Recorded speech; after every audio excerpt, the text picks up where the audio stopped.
Hello everyone. तो आज हम देखने वाले हैं अम्ल और क्षार के रासायनिक गुण।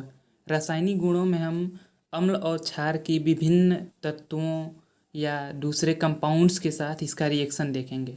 सबसे अब पहले हम देखेंगे कोई धातु जब अम्ल के साथ रिएक्शन करता है और क्षार के साथ रिएक्शन करता है तो क्या होता है। ये दोनों अभिक्रिया हम एक एक साथ देखते हुए चलेंगे। चलिए सबसे पहले देखते हैं अम्ल की अभिक्रिया किसी धातु के साथ। ठीक है, तो आप अपने दिमाग में कुछ अम्ल लाइए। जैसे मान लीजिए HCl हो गया, H2SO4 हो गया, HNO3 हो गया, ये सब अम्ल हैं। जब हम किसी अम्ल की अभिक्रिया किसी धातु के साथ कराते हैं, ये हमेशा आप याद रखिएगा, ये तो लवण बनता है उस अम्ल का तथा साथ में हाइड्रोजन गैस मुक्त होती है।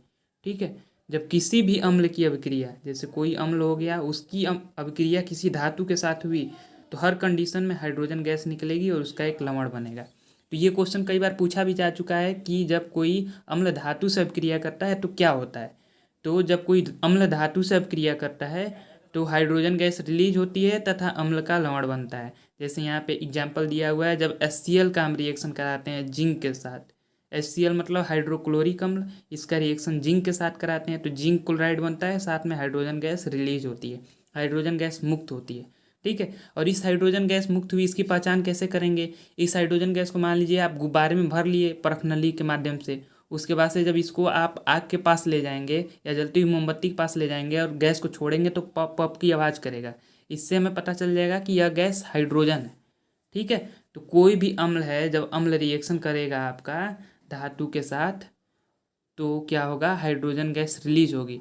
अब यह क्वेश्चन आ सकता है क्या सभी धातुओं के साथ अम्ल हाइड्रोजन रिलीज करता है, तो इसका आंसर होगा नहीं। जो सक्रिय धातुएं नहीं है, जैसे Cu हो गया, Ag हो गया, Ag मतलब चांदी, Au हो गया, Au मतलब सोना, इन सब चीज़ों से अम्ल रिएक्शन नहीं करता है। ठीक है, चलिए तो हम एक चीज़ सीखे कि जब कोई अम्ल धातु से अभिक्रिया करता है तो धातु हाइड्रोजन गैस को रिलीज करती है या हाइड्रोजन गैस मुक्त होती है, साथ में उस धातु का लवण बनता है। अब देखिए क्षार यदि किसी अम्ल से अभिक्रिया करता है तो क्या होता है।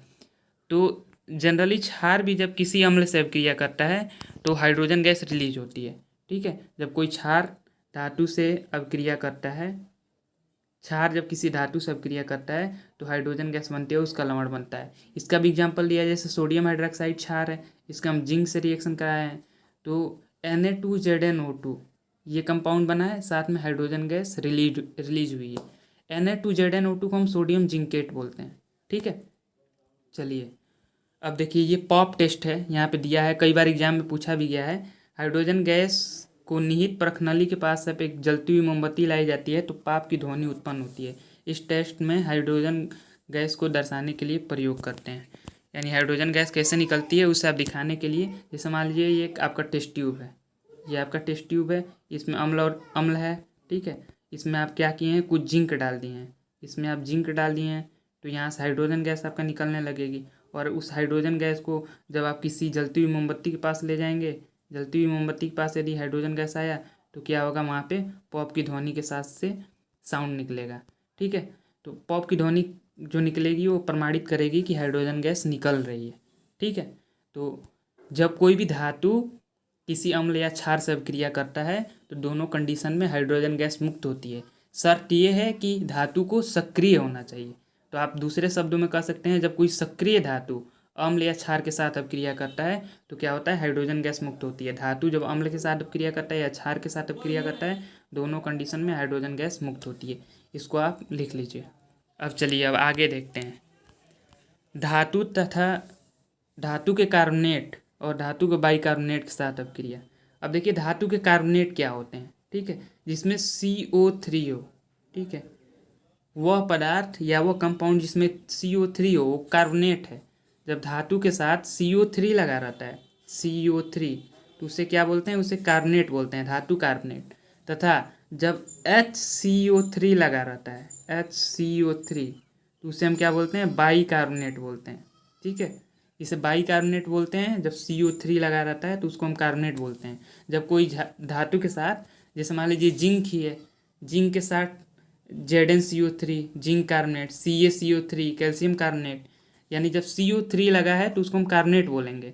तथा जैसे मान लीजिए SCO3 लगा है तो उसको बाइकार्बोनेट बोलेंगे। जैसे NaSCO3, इसमें Na लग गया तो NaSCO3, KHCO3 potassium carbonate, sodium hydrogen carbonate या बाइकार्बोनेट।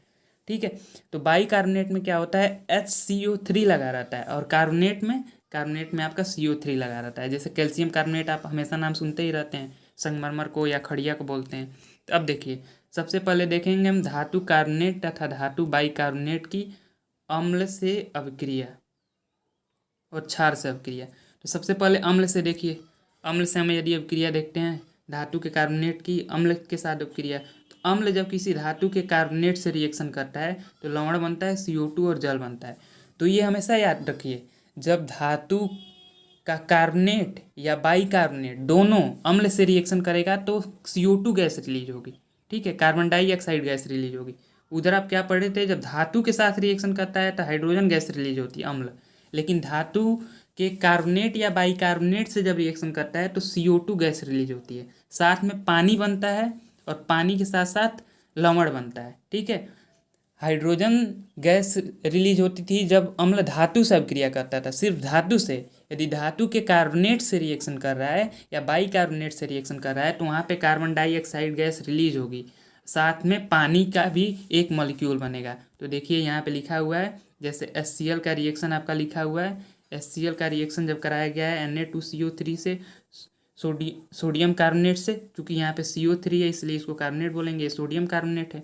जब सोडियम कार्बोनेट से रिएक्शन कराया गया है HCl का तो NaCl लवण बना है, CO2 गैस रिलीज हुई है और साथ में पानी बना है। तो ये क्वेश्चन पूछा भी जाता है। ठीक है, क्या होता है जब कोई धातु का कार्बोनेट या बाइकार्बोनेट अम्ल के साथ रिएक्शन करता है, तो हम इसका उत्तर यही लिखेंगे, जब कोई कार्बोनेट या बाइकार्बोनेट अम्ल के साथ रिएक्शन करता है तो CO2 गैस रिलीज होती है, पानी बनता है और उसके साथ उस अम्ल का लवण बनता है। तो यहाँ पे ये एग्जांपल आपके सामने है, धातु का कार्बोनेट Na2CO3, यहाँ पे CaCO3 भी हो सकता है, कोई भी कार्बोनेट हो सकता है। कोई भी धातु का कार्बोनेट जब HCl से या किसी अम्ल से रिएक्शन करेगा तो उसका लवण बनेगा, CO2 गैस रिलीज होगी और जल बनेगा। ये जनरल अभिक्रिया है। अम्ल धातु का कार्बोनेट से जब रिएक्शन करेगा तो लवण बनाएगा, CO2 बनाएगा और जल बनाएगा। यदि आप ये याद रख रहे हैं तो कोई भी रिएक्शन आप लिख लेंगे। अब देखिए, एक इम्पॉर्टेंट चीज़ यहाँ पे, कोई क्षार जो होता है वो धातु के कार्बोनेट या बाइकार्बोनेट से रिएक्शन नहीं करता है। ठीक है, तो यह भी अम्ल और क्षार में एक अंतर है कि अम्ल जो है धातु के कार्बोनेट से और बाइकार्बोनेट से दोनों से रिएक्शन करेगा, लेकिन जो क्षार है वो धातु के कार्बोनेट या बाइकार्बोनेट के साथ रिएक्शन नहीं करेगा। ठीक है, वो रिएक्टिव नहीं होता है इसके साथ। ठीक है, तो अब चलिए अब आगे देखते हैं। अब बाइकार्बोनेट के साथ रिएक्शन देखते हैं। बाइकार्बोनेट मतलब जिसमें HCO3 हो। देखिए NaSCO3 जब अम्ल से HCl से रिएक्शन कर रहा है तो NaCl बन रहा है, CO2 बन रहा है और H2O बन रहा है।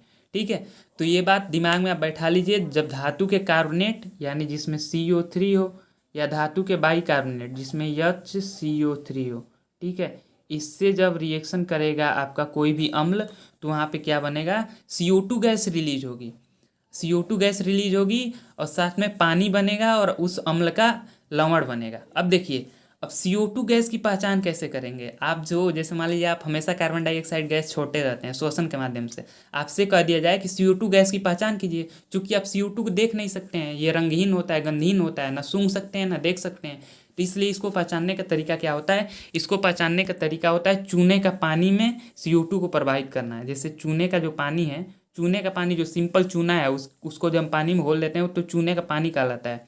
जैसे ही चूने के पानी में हम CO2 गैस डालेंगे तो दूधिया रंग का हो जाता है। ठीक है, वो दूधिया रंग होता है CaCO3 बनने के कारण। देखिए, चूने का पानी मतलब कैल्शियम हाइड्रोक्साइड, ये कैल्शियम हाइड्रोक्साइड है चूने का पानी।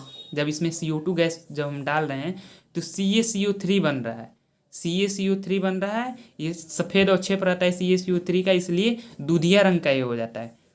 अब देखिए, ये कार्बोनेट है, जब थोड़ा सा जैसे मान लीजिए ये कैल्शियम हाइड्रोक्साइड है, फिर से इसको एक बार समझिए, चूने का पानी है, ये चूने का पानी कैल्शियम हाइड्रोक्साइड, इसमें जब हम CO2 गैस डालें तो कैल्शियम कार्बोनेट बना या कार्बोनेट बना। आप समझिए, सिंपली समझिए, जब चूने के पानी में CO2 गैस डालें तो कैल्शियम कार्बोनेट बना, साथ में H2O गैस, H2O यानी लिक्विड में बना, पानी बना। चूँकि CaCO3 सफ़ेद रंग का होता है, सफ़ेद और छेप होता है, इसलिए दूधिया दिखता है। ठीक है, जब हम कैल्शियम हाइड्रोक्साइड में या चूने के पानी में CO2 गैस डालें तो CaCO3 बना, जो कि सफ़ेद अवक्षेप होता है, तो इसलिए वो दूधिया दिखता है। तो इस तरह से CO2 गैस की पहचान हो गई। अब देखिए, अब थोड़ा सा यहाँ पे क्या होता है, यदि हम बहुत अधिक देर तक CO2 गैस हम प्रवाहित कर दें चूने के पानी में, अधिक मात्रा में यदि प्रवाहित कर देते हैं, तो दूधिया रंग गायब हो जाता है। दूधिया रंग इसलिए गायब हो जाता है क्योंकि यहाँ पे बाइकार्बोनेट बन जाता है। जब CaCO3 CO2 से रिएक्शन कर लेता है, यहाँ पे मान लीजिए CaCO3 बना, CO2 डाले तो चूने के पानी में CO2 डाले तो CaCO3 बना। अब इसमें और ज़्यादा मान लीजिए हम CO2 ऐड कर दिए, बहुत ज़्यादा CO2 डाल दिए, तो इस कंडीशन में क्या होगा, CaCO3 और CO2 जब रिएक्शन करेंगे तो यहाँ पे क्या होगा, कैल्शियम बाइकार्बोनेट बनेगा, CaSO3 का होल ट्वाइस। तो इस बाइकार्बोनेट बनने के कारण दूधिया रंग गायब हो जाएगा, क्योंकि बाइकार्बोनेट होता है वो कोई किसी रंग का नहीं होता है, जल में घुलनशील होता है। ठीक है, तो थोड़ी देर तक यदि हम कैल्शियम हाइड्रोक्साइड में या चूने के पानी में CO2 गैस प्रवाहित करेंगे तो चूने का पानी दूधिया रंग का हो जाएगा। बहुत अधिक देर तक प्रवाहित करेंगे तो दूधिया रंग गायब हो जाएगा, एक जादू की तरह है। और आपसे ये क्वेश्चन पूछा जाता है कि बहुत अधिक देर तक चूने के पानी में CO2 गैस प्रवाहित करते हैं तो दूधिया रंग क्यों गायब हो जाता है, तो उसका आंसर यही है कि जब हम थोड़ी मात्रा में CO2 गैस प्रवाहित करते हैं तो आपका बनता है कैल्शियम कार्बोनेट CaCO3, जो कि सफ़ेद रंग का होता है। और बहुत अधिक देर तक प्रवाहित करते हैं CO2 गैस को चूने के पानी में तो कैल्शियम बाइकार्बोनेट बनता है। ठीक है, या कैल्शियम हाइड्रोजन कार्बोनेट बनता है, जो कि जल में घुलनशील होता है और उसका कोई कलर नहीं होता है, इसलिए उस चूने के पानी का दूधिया रंग गायब हो जाता है जब हम अधिक मात्रा में CO2 गैस को प्रवाहित करते हैं। फिर से एक बार समझिए, कैल्शियम हाइड्रोक्साइड में CO2 गैस यदि हम डालते हैं तो CaCO3 बनता है, सफ़ेद रंग का होता है। और बहुत अधिक देर तक CO2 गैस हम प्रवाहित करते हैं, अधिक मात्रा में प्रवाहित करते हैं, तो वहाँ पे क्या होता है, दूधिया रंग गायब हो जाता है, क्योंकि यहाँ पे CaSO3 बनता है। ये क्वेश्चन पूछा भी जाता है कि किस कंपाउंड के बनने के कारण गायब हो जाता है, तो आप याद रखेंगे कैल्शियम बाइकार्बोनेट बनने के कारण गायब हो जाता है, और दूधिया रंग कैल्शियम कार्बोनेट के कारण होता है, CO3 के कारण होता है, SCO3 के कारण गायब हो जाता है। चलिए, ये आपको अच्छे से समझ में आ गया होगा। अब देखिए, ये क्वेश्चन भी अच्छा है, आप शुरू से समझते होंगे। अम्ल और क्षार की आपस में अभिक्रियाएं। जब अम्ल और क्षार आपस में रिएक्शन करते हैं तो इस अभिक्रिया को उदासीनीकरण अभिक्रिया कहते हैं। यानी इसमें क्या होता है, जो अम्ल का गुण है वो समाप्त हो जाता है, जो क्षार का गुण है वो समाप्त हो जाता है। तो उदासीनीकरण वह अभिक्रिया है जिसमें अम्ल और क्षार आपस में रिएक्शन करते हैं, लवण और जल बनाते हैं। तो इसमें अम्ल जो रहेगा अम्ल की तरह बिहेव नहीं करेगा, क्षार है क्षार की तरह बिहेव नहीं करेगा, लवण और जल बनेगा। तो उदासीनीकरण अभिक्रिया है जब अम्ल द्वारा क्षारक के, ये देखिए इसमें इसका लैंग्वेज उतना सही नहीं लिखा है, आप याद रखिए कि जब कोई अम्ल किसी क्षार से रिएक्शन करता है तो जो अभिक्रिया होती है उस अभिक्रिया को उदासीनीकरण अभिक्रिया कहते हैं। जब कोई अम्ल जब किसी क्षार से रिएक्शन करता है, कोई भी अम्ल किसी भी क्षार से रिएक्शन करे तो जो अभिक्रिया होती है उसे उदासीनीकरण अभिक्रिया कहते हैं। और उदासीनीकरण अभिक्रिया जो होती है ऊष्माक्षेपी अभिक्रिया होती है। ऊष्माक्षेपी मतलब उसमें से ऊष्मा निकल रही है। ठीक है, तो ये देखिए ऊष्माक्षेपी अभिक्रिया होती है। अम्ल और क्षार का जो रिएक्शन होता है ऊष्माक्षेपी रिएक्शन होता है। अब आगे चलिए हम देखते हैं उदासीनीकरण अभिक्रिया का एग्जाम्पल यहाँ पे लिखा हुआ है। अब चलिए इससे कुछ इंपॉर्टेंट चीज़ें हों उसको हम समझ लेते हैं। जब प्रबल अम्ल दुर्बल क्षार से रिएक्शन करेगा, जैसे अब आपको यहाँ पे पता लगाना है कि अम्ल और क्षार रिएक्शन किए तो उदासीनीकरण अभिक्रिया हुआ, तो ये 100% उदासीनीकरण हुआ ऐसा सही नहीं है। ठीक है, जैसे मान लीजिए NaOH किए तो NaCl बन गया, तो ये तो उदासीन लगभग होगा। लेकिन कई बार ऐसा होता है कि जो लवण बनता है वो अम्लीय होता है या क्षारीय होता है। अब देखिए इसको आप समझिए थोड़ा सा, यदि मान लीजिए कोई प्रबल अम्ल है, यानी वो बहुत ज़्यादा मजबूत अम्ल है, किसी दुर्बल क्षार से रिएक्शन कर रहा है, ठीक है, तो जो लवण बनेगा उसमें अम्ल का गुण आ जाएगा, तो वो अम्लीय लवण होगा। क्यों अम्लीय लवण होगा? क्योंकि वो प्रबल अम्ल का लवण है। प्रबल अम्ल अधिक प्रभावी होने के कारण से जो उसका लवण है वो अम्लीय हो जाएगा। अब प्रबल क्षार से कोई दुर्बल अम्ल रिएक्शन करेगा तो जो लवण बनेगा वो क्षारीय हो जाएगा। यानी जो प्रबल हुआ, ठीक है, जो प्रबल हुआ उसी का इफेक्ट पड़ेगा लवण में। प्रबल अम्ल से यदि रिएक्शन हुआ तो आपका क्या बनेगा? अम्लीय लवण बनेगा। अब प्रबल क्षार से रिएक्शन हुआ तो आपका क्षारीय लवण बनेगा। इसके अलावा प्रबल अम्ल और प्रबल क्षार रिएक्शन किए, ठीक है, तो एकदम उदासीन लवण बनेगा। ठीक है, प्रबल अम्ल और प्रबल क्षार रिएक्शन किए तो उदासीन लवण बनेगा। दुर्बल अम्ल दुर्बल क्षार रिएक्शन किए तब भी उदासीन बनेगा। लेकिन इनमें से यदि कोई एक मजबूत है, जो ज़्यादा, मान लीजिए कोई अम्लीय है कोई ज़्यादा क्षारीय है, तो उस कंडीशन में क्या होगा, जो ज़्यादा अम्लीय होगा उसका लवण अम्लीय हो जाएगा, जो ज़्यादा प्रबल क्षार होगा उसका लवण क्षारीय हो जाएगा। ठीक है, तो उदासीनीकरण अभिक्रिया में ये होता है। चलिए, तो आज का हम टॉपिक समाप्त करते हैं। अब दूसरा टॉपिक हम आगे सीख लेंगे। आज आपने सीखा अम्ल और क्षार के कुछ केमिकल रिएक्शन। सबसे पहले आपने देखा कि हाइड्रोजन के साथ कैसे अभिक्रिया होती है, हाइड्रोजन गैस कैसे रिलीज होती है जब धातुओं के साथ अभिक्रिया होती है। तो धातु के साथ अम्ल और क्षार दोनों रिएक्शन करते हैं और फिर हाइड्रोजन गैस रिलीज करते हैं। इसके अलावा आपने देखा कार्बोनेट और बाइकार्बोनेट के साथ रिएक्शन। तो धातु के कार्बोनेट तथा बाइकार्बोनेट के साथ अम्ल रिएक्शन करता है, CO2 गैस रिलीज करता है। इसके अलावा क्षार रिएक्शन नहीं करता है। और आगे आपने एक और अभिक्रिया देखा कि अम्ल और क्षार परस्पर जब अभिक्रिया करते हैं तो उदासीनीकरण अभिक्रिया होती है। उदासीनीकरण अभिक्रिया किस प्रकार से संपन्न होती है, ये सारा चीज़ आप याद रख लेंगे। ठीक है, और इसका एक एग्जाम्पल है NaOH HCl यानी सोडियम हाइड्रोक्साइड। ये क्षार है, ये अम्ल से रिएक्शन कर रहा है तो NaCl बन रहा है और साथ में पानी भी बन रहा है। NaCl यानी नमक, और उस नमक का यूज हम अपने दैनिक जीवन में करते हैं। चलिए, थैंक यू फॉर वॉचिंग।